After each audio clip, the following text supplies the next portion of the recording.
오늘 이 시간은 요한계시록 강의 20번째 시간으로 계시록 7장 1절로 8절까지입니다. 제목은 하나님의 인입니다.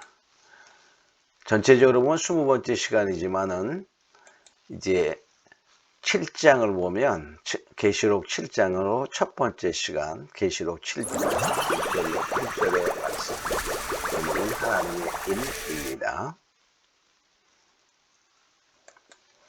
자, 그런데 7장은 지금까지 했던 6장까지와 좀 다르게 삽입계시입니다. 삽입계시라는 것은 무엇을 의미하냐면, 이제 전체의 그러한 이어지는 순서와 관계없이 어디에 놓아도 그 내용을 별도로 생각해야 되는 그러한 것이죠.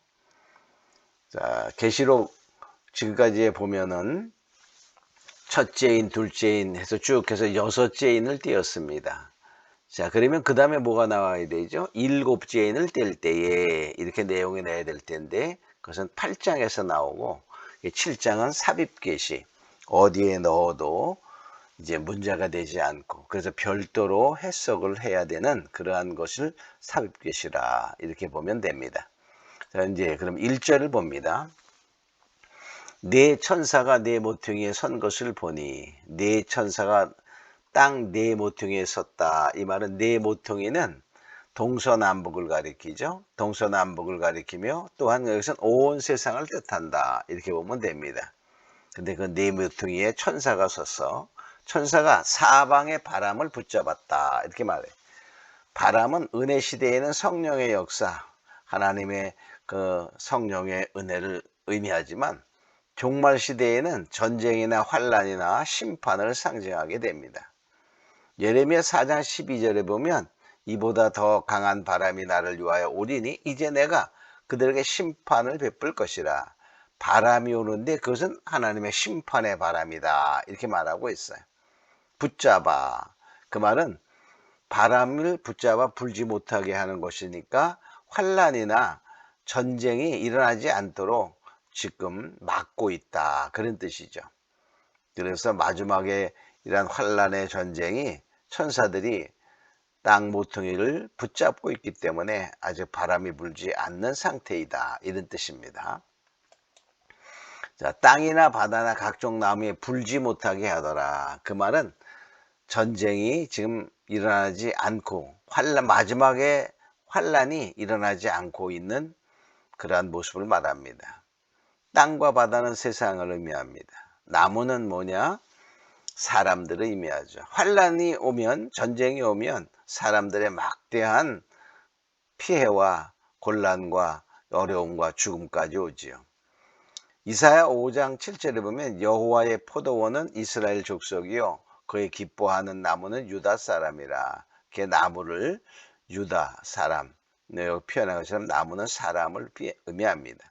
그래서 나무에 불지 못하게 한다. 그 말은 사람들에게 정말 전쟁이 일어나지 않도록 땅 모퉁이 네 천사가 불지 못하게 하는, 즉 재난과 심판, 환란을 보류하고 있습니다. 지금. 자, 2절을 봅니다. 2절.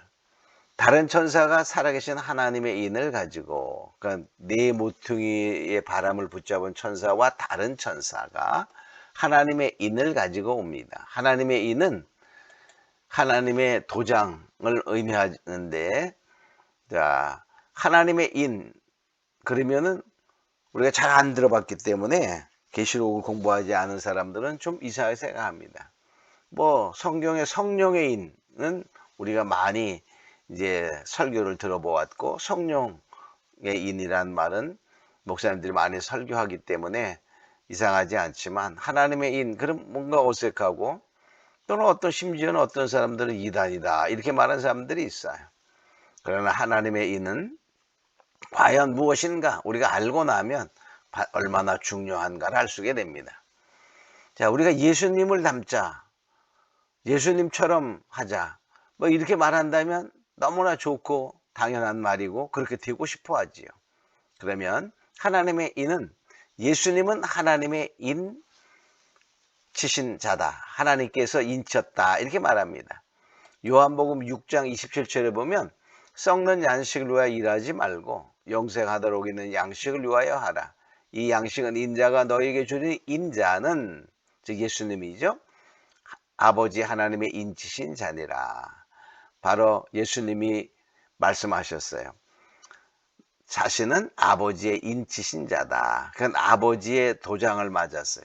그 말은 하나님의 소속이다. 그런 뜻입니다. 우리가 도장을 찍으면 그 자기가 책임지고 자기 것을 의미하는 게 되죠. 자, 그러면 어떻게 우리가 인을 받냐?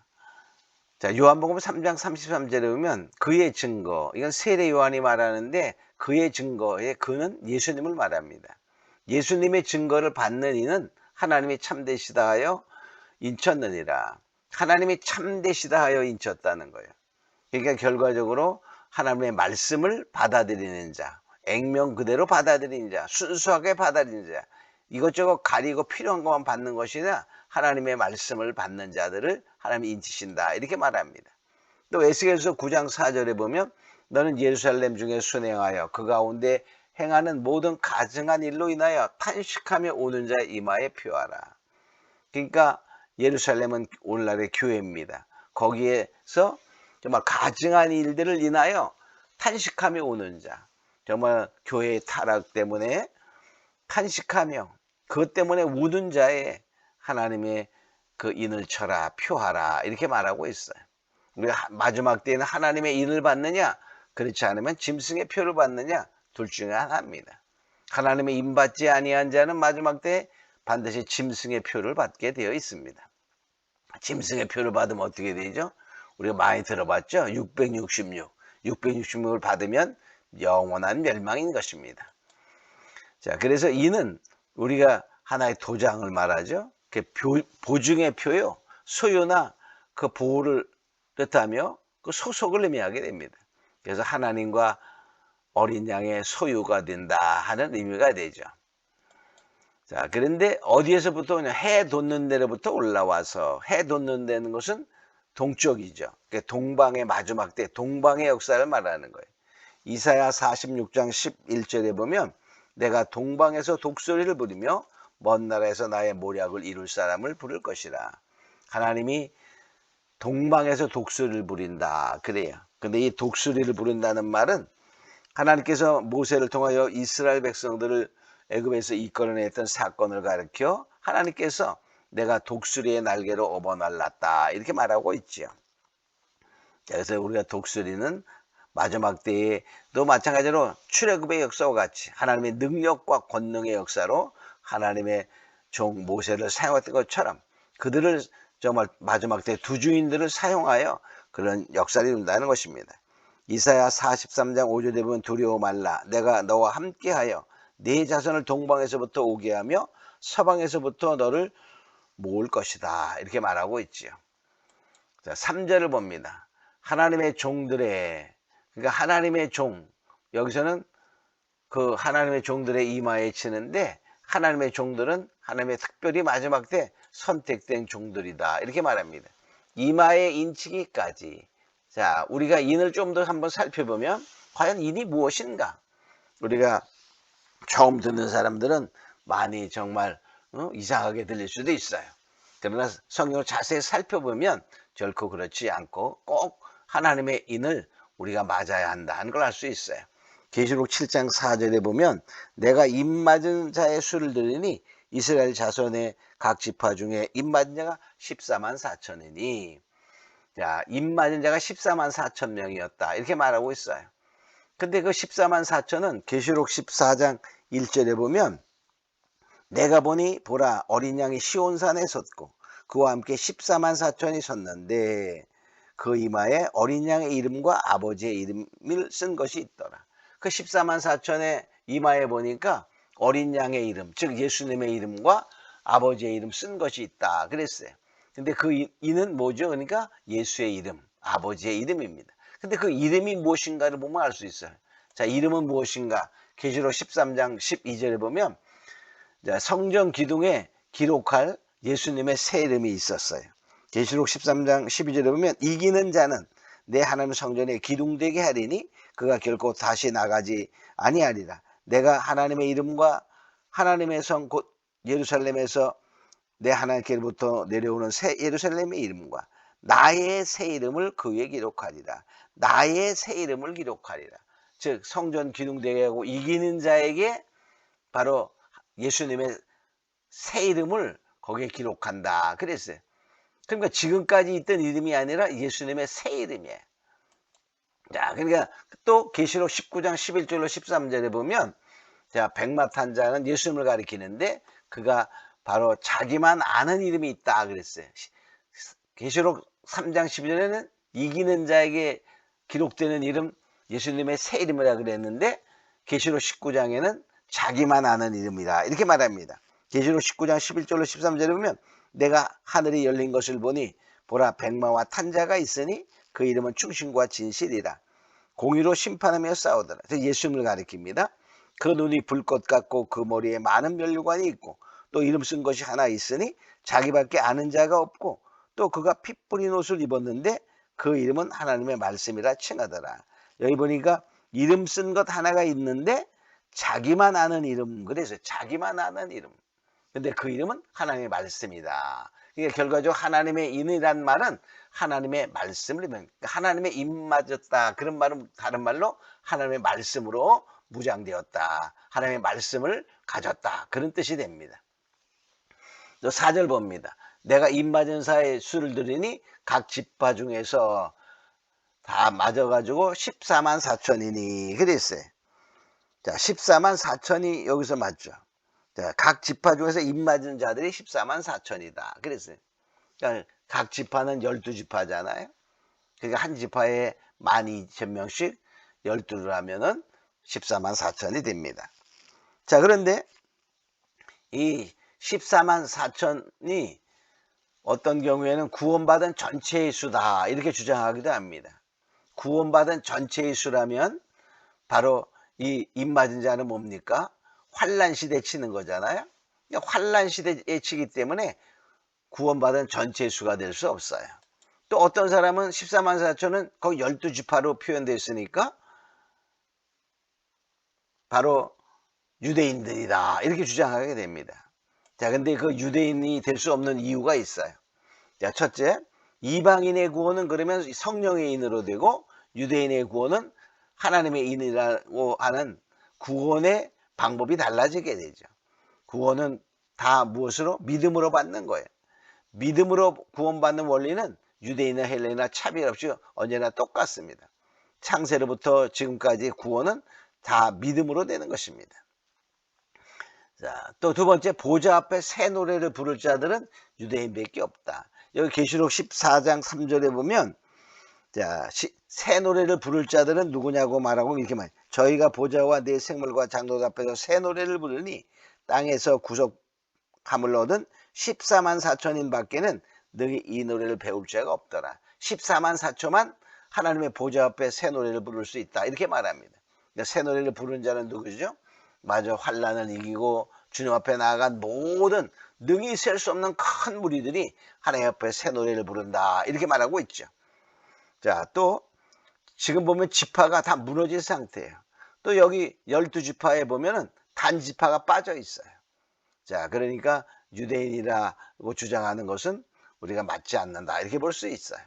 자, 그러면 그 다음 왜 단지파가 빠졌나? 이것도 한번 여기서 살펴보도록 뒤에 가서 합니다. 자, 그러니까 14만 4천은 결과적으로 따져보면 뭐죠? 이마에 어린 양 아버지의 이름이 있어요. 근데 그 이름은 뭐였죠? 하나님의 말씀이다. 그랬어요. 결과적으로 14만 4천은 마지막 때 특별히 선택된 종들인데 바로 하나님의 말씀이 인격화된 종들이에요. 그래서 하나님의 말씀대로만 우리가 움직이며 따라가는 그런 마지막 때에 쓰임받는 종들이다. 이렇게 보면 됩니다.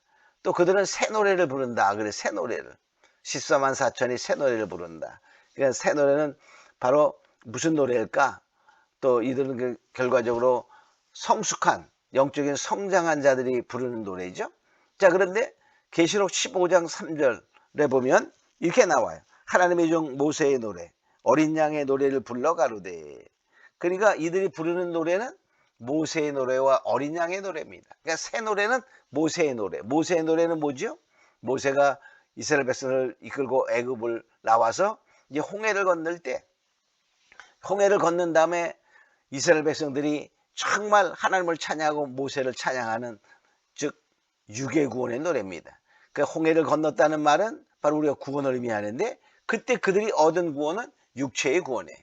바로 바로의 앞에서 정말 그 앞에는 홍해가 놓여 있고 뒤에는 바로 군대가 쫓아옵니다. 그럴 때 하나님의 기적의 역사로 그들을 구원한 육체의 구원의 노래. 또 어린 양의 노래는 지금 우리들이 부르는 노래, 영혼 구원의 노래인 것입니다. 지금은 예수 믿음으로 말미암아 영혼의 구원에 정말 우리를 찬양하는, 그래서 바로 모세의 노래, 어린 양의 노래, 마지막 때 새 노래는 영육 구원의 노래다, 이렇게 볼 수 있어요. 자, 5절로 8절에 보면 각 지파 중에 입맞은 수가 유다 지파의 12,000명, 베냐민 지파의 12,000명, 이렇게 쭉 해서 바로 12지파의 14만 4천이 됩니다. 자, 그런데 거기에 단지파가 빠졌죠. 왜 단지파가 빠졌을까? 왜 단지파는 없을까? 바로 여기에는 우리가 특별한 의미를 찾아보면, 하나님의 선택을 받았다 할지라도 뱀 노릇하면 생명책에서 지워지는 거예요. 가룟 유다를 봅니다. 가룟 유다는 12 사도 중에 한 사람으로 뽑힌 사람이죠. 그런데 그가 뭡니까? 예수님을 배반하고 팔았어요. 결과적으로 그는 영원한 형벌에 바로 자살하며 멸망의 길을 가게 된 것을 보게 됩니다. 자, 그래서 단지파는 뭐냐? 창세기 49장 17절에 보면 야곱이 그 자녀들을 축복할 때 이렇게 표현합니다. 단은 길의 뱀이요 첩경의 독사로다. 말급을 물어서 그 탄자로 뒤로 떨어지게 하리로다. 근데 결과적으로 뭡니까? 뱀 노릇한 거예요. 뱀 노릇. 그러니까 믿음에서 떠나 정말 뱀의 유혹을 받아 가면 결과적으로 멸망에 이른다는 것입니다. 우리가 하나님의 선택받은 자라 할지라도 우리가 죄를 지으면 생명에서 지워집니다. 출애굽기 32장 33절에 보면 누구든지 내게 범죄하면 그는 내가 내 책에서 지워버리라, 이렇게 말하고 있어요. 그러니까 결과적으로 이런 것을 보면서 우리는 무엇을 할 수 있냐? 마지막 때는 하나님의 입맞은 자가 되고, 또 뭐냐, 하나님이 특별히 선택했다 할지라도 끝까지 믿음을 지키는 자여 배반하지 아니하고 믿음에서 떠나지 않는 자가 되어야 승리한다는 사실을 기억하고, 우리는 반드시 마지막 환난 때는 하나님의 말씀으로 인격화가 되어 말씀을 따라가는 그러한 충성된 자가, 믿음의 성숙한 자가 되어 새 노래를 부를 수 있는 영육 구원의 노래를 부르는 그런 자가 되기를 다 예수님으로 축원합니다. 오늘 말씀은 여기까지 마치도록 하겠습니다.